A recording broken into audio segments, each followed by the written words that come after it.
मैं रुद्र के चाचा को बोलूं क्या पता करने को कि बच्चे अभी तक क्यों नहीं आए? आयशा ने कहा। नहीं आयशा, रहने दे, संतोष यूं ही परेशान होगा। एक तो वैसे भी दिन भर घर का सारा कारोबार संभालता है और ऊपर से अब ये। दीदी, इसमें परेशान होने वाली बात क्या है? आखिर रुद्र भी तो हमारा ही लड़का है ना। हाँ आयशा, पर संतोष को भी तो आराम की जरूरत है। दिन भर काम करके थक जाता होगा। थोड़ी देर और इंतजार कर लेते हैं, रुद्र आ ही रहा होगा, शायद रास्ते में ही हो, रुद्र की माँ ने कहा।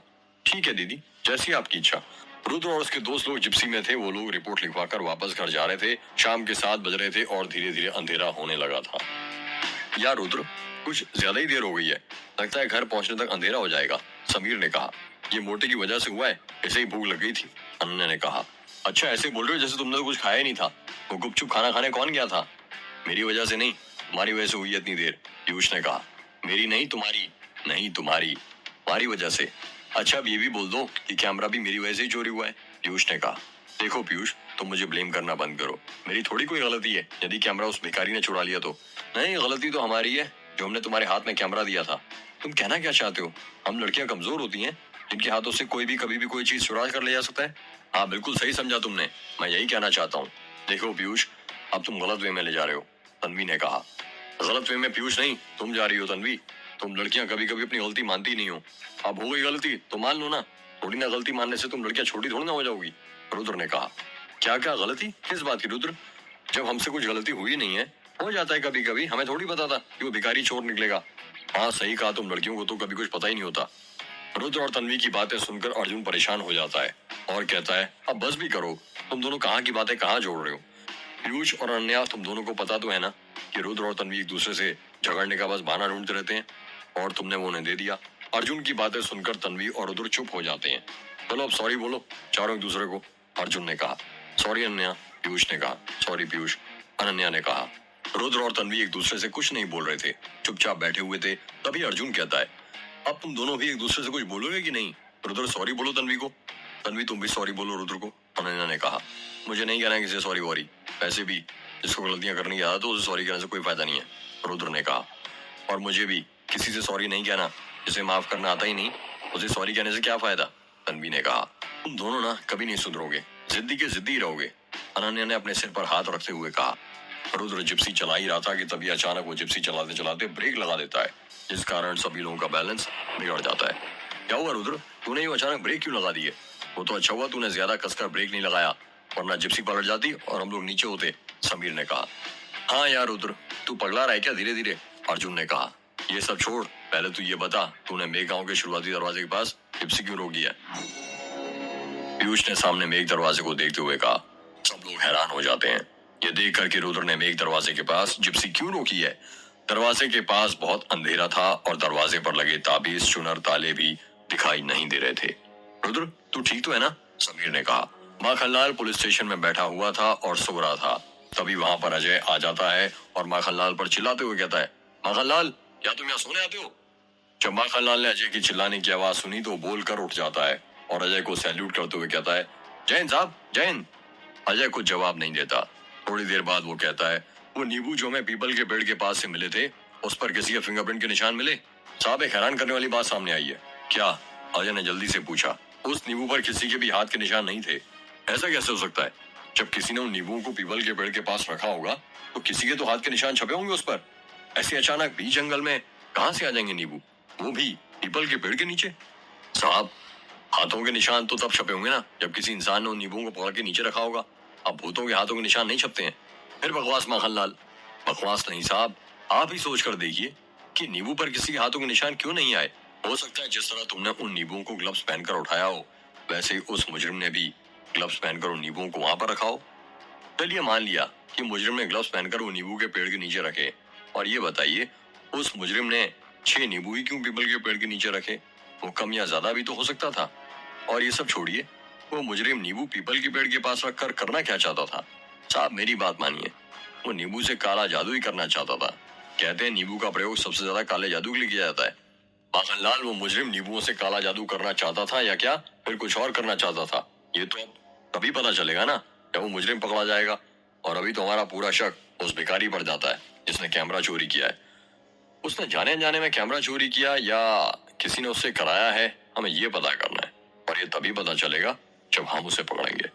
आपने ठीक कहा साहब, इसका मतलब हमारा अभी एक ही मकसद है, उस भिखारी को पकड़ना। हाँ तुमने ठीक कहा माखनलाल, वो भिखारी है जो हमें गौरी तक पहुंचा सकता है। रुद्र बताना तूने यहाँ पर मेघ दरवाजे के पास जिप्सी क्यों रोकी? अनन्या ने पूछा। यार वो मुझे ऐसा लगा कि मैंने वो भिखारी को यहाँ पर देखा, रुद्र ने कहा। क्या बात कर रहा है? पीयूष ने हैरानी के साथ कहा। तूने सचमुच से यहाँ पर देखा? समीर ने कहा। हाँ भाई सच बोल रहा हूँ। पर वो यहाँ पर क्या करेगा? समीर ने कहा। पता नहीं, रुद्र ने जवाब दिया। हो सकता है वो हमारा कैमरा वापस करने आया हो, अनन्या ने कहा। तुम पागल हो रही हो क्या अनन्या? कोई चोर चोरी करने के बाद चोरी के बाद सामान कभी वापस करने आता है क्या? पीयूष ने कहा। हो सकता है अच्छा चोर हो और कैमरे का यूज करना नहीं आता हो, इसलिए हमें कैमरा वापस करने आया हो, अनन्या ने कहा। तुम कितनी बेवकूफों वाली बातें कर रही हो अनन्या। अगर उस भिखारी को कैमरे का यूज करना नहीं आता तो उसे बेचकर कुछ पैसे तो कमा सकता था ना। या मैं वापस करने और खुद को पुलिस के हवाले करने थोड़ी ना आएगा, पीयूष ने कहा। अभी ये सब छोड़ो, इसका फैसला बाद में हो जाएगा कि वो भिखारी यहाँ पर आया क्यों था। पहले उसे ढूंढो तो सही कि वो कहाँ पर गया है, रुद्र ने कहा। हाँ रुद्र ठीक कह रहा है, अर्जुन ने कहा। सभी लोग जिप्सी से नीचे उतर जाते हैं और उस भिखारी को ढूंढने लगते हैं। यारों मुझे नहीं लगता वो भिखारी इतने अंधेरे में हमें मिल सकता है। एक तो पहले से ही काला है, ऊपर से काली शॉल ओढ़कर घूमता है, और यहाँ पर इतना अंधेरा है मुझे कुछ दिखाई नहीं दे रहा, पीयूष ने कहा। बेवकूफ, लगता है भगवान ने सारी बुद्धि हम लड़कियों को ही दी है। मोबाइल का तू दिन भर यूज करता है, कभी उसके टॉर्च को भी यूज कर लिया कर, अनन्या ने कहा। अरे हाँ यार मैं तो भूल ही गया था। सभी लोग अपने मोबाइल के टॉर्च ऑन कर लेते हैं और उस भिखारी को ढूंढने लगते हैं। वो लोग अलग अलग जगह पर उस भिखारी को ढूंढ रहे थे। मिला क्या? रुद्र ने कहा। नहीं यार नहीं मिला, अर्जुन ने टॉर्च पेड़ पौधे पर मारते हुए कहा। उन लोगों को भिखारी को ढूंढते ढूंढते काफी वक्त हो गया था, पर वो उन्हें कहीं नहीं मिल रहा था। समीर परेशान हो जाता है और कहता है, यार रुद्र हो सकता है तेरी आंखों को कुछ धोखा हुआ हो। नहीं भाई सच में मैंने उसे यहीं देखा था। तो फिर कहाँ चला गया अचानक? पता नहीं यार कहाँ चला गया। ये भिखारी भी ना बड़े अजीब है। गोंदिया से इतनी दूर यहाँ मेघ गांव के इस भूत के दरवाजे तक आ गया। यदि आना ही था तो डायरेक्ट तेरे गांव बलमाटोला आ जाता, हमें उसे ढूंढने में तो आसानी होती, पीयूष ने कहा। हाँ यार पर वो चोर तेरी तरह समझदार नहीं था ना, अर्जुन ने हंसते हुए कहा। एक बात बता, तुझे अंधेरे में डर तो नहीं लग रहा? इसलिए तू ये सब बोल रहा है, समीर ने कहा। पागल हो रहा है क्या? मैं क्यों डरूं भला? वो तो बस ऐसे ही। तो फिर तेरी फट क्यों रही है? मेरी नहीं फट रही। यार गाइस बस करो, तुम ये पागलों ऐसी बातें करना। मुझे नहीं लगता यहाँ पर वो भिखारी होगा। हो सकता है रुद्र से देखने में कोई गलती हो गई हो, अनन्या ने कहा। रुद्र कुछ सोचते हुए कहता है, हाँ शायद तुम ठीक कह रही हो अनन्या। कभी कभी हम लोग दिन भर जिनके बारे में सोचते हैं और बातें करते रहते हैं उनकी सूरत हर जगह देखने को लगती है। मेरा वहम ही होगा, वरना वो भिखारी यहाँ पर क्या करेगा। चलो चलते हैं वापस। रुद्र वापस से जिप्सी में बैठने लगता है और उसी के पीछे उसके दोस्त जिप्सी में बैठ जाते हैं। रुद्र जैसी जिप्सी चालू करता है अर्जुन उस जिप्सी में से उतर जाता है। अरे तू जिप्सी में से उतर क्यों गया? समीर ने कहा। अर्जुन जिप्सी में बैठ, हमें देर हो रही है, घर पर माँ और चाची इंतजार कर रही होंगी, रुद्र ने कहा। अर्जुन किसी की बातों का कोई जवाब नहीं दे रहा था, वो बस चुपचाप मेघ दरवाजे की ओर बढ़ रहा था। हे अर्जुन तू दरवाजे के पास क्यों जा रहा है? तन्वी ने कहा। अर्जुन रुक जा, भूल गया क्या राम काका ने बताया था इस दरवाजे के पास उस औरत के चिल्लाने की आवाज सुनाई देती है, पीयूष ने कहा। रुक जा भाई, आगे मत बढ़, अगर कुछ गड़बड़ हो गई तो लेने के देने पड़ जाएंगे, समीर ने कहा। तुम्हें वो दिख रहा है? अर्जुन ने दरवाजे की ओर बढ़ते हुए हाथ से इशारा करते हुए कहा। क्या? सबने एक साथ कहा। यार वो दरवाजे के ऊपर रेड लाइट चमक रही है, अर्जुन ने अपना हाथ ऊपर करते हुए कहा। अर्जुन दरवाजे के ऊपर जिस जगह की बात कर रहा था वहां पर लाल रंग की छोटी सी लाइट जल रही थी जो बंद चालू हो रही थी। सभी लोग जिप्सी से नीचे उतर जाते हैं और अर्जुन के पास जाने लगते हैं। यार ये लाइट तो कैमरे की रेड लाइट की तरह चमक रही है, तन्वी ने कहा। हाँ सही कहा यार, अनन्या ने कहा। अर्जुन उस दरवाजे के पास पहुंच जाता है और अपने मोबाइल का टॉर्च ऑन करके दरवाजे के ऊपर जहां पर रेड लाइट जल रही थी वहां पर मारने लगता है। ये तो कैमरे की तरह लग रहा है, कहीं समीर ये तेरा कैमरा तो नहीं? अर्जुन ने कहा। क्या बात कर रहा है यार? समीर ने हैरानी के साथ कहा। हाँ यार सच, देख आकर। समीर भागते हुए दरवाजे के पास जाता है और अर्जुन के हाथ में मोबाइल लेकर दरवाजे के ऊपर टॉर्च मारने लगता है। हाँ यार तूने सही कहा, ये तो मेरा ही कैमरा है, समीर ने दरवाजे के ऊपर देखते हुए कहा। पर ये यहाँ पर कैसे आया और इसे दरवाजे के ऊपर किसने लटकाया? तन्वी ने कहा। पता नहीं यार, अनन्या ने हैरानी के साथ कहा। चल ये सब छोड़, ये बाद में पता लगाएंगे कि कैमरा यहाँ पर कैसे आया। पहले ये सोचो इस कैमरे को इतनी ऊपर से नीचे कैसे उतारें, अर्जुन ने कहा। कैमरा दरवाजे के 8 फुट ऊंचाई पर लटक रहा था। सुन, मैं जिप्सी को यहाँ दरवाजे तक लेकर आता हूँ। समीर तू जिप्सी के ऊपर खड़ा होकर कैमरा नीचे उतार लेना, तेरी हाइट ज्यादा है, तू पहुंच जाएगा वहां तक, रुद्र ने कहा। ठीक है जल्दी ला, समीर ने कहा। दीदी काफी देर हो गई है, अब मैं रुद्र के चाचा से बोल देती हूँ, रुद्र और उसके दोस्तों के बारे में पता करने के लिए, आयशा ने रुद्र की माँ से कहा। अच्छा ठीक है, रुद्र की माँ ने कहा। आयशा और रुद्र की माँ हवेली के पास सोफे पर बैठकर बातें कर रही थी।